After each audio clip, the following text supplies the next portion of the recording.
কিছু কষ্ট মানুষকে এমনভাবে বদলে দেয় যে সে আর আগের মতো থাকে না।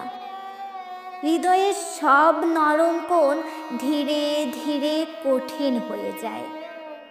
যাকে এক সময় অনুভূতির গভীরে রাখা হতো তার গুরুত্ব হারিয়ে যায়।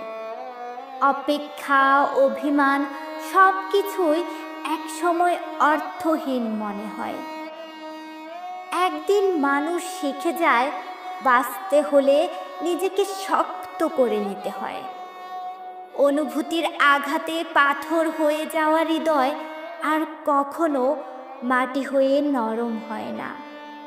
তখন জীবন তার নিজের পথে এগিয়ে চলে, নির্লিপ্ত, নিঃশব্দ, নির্বাক।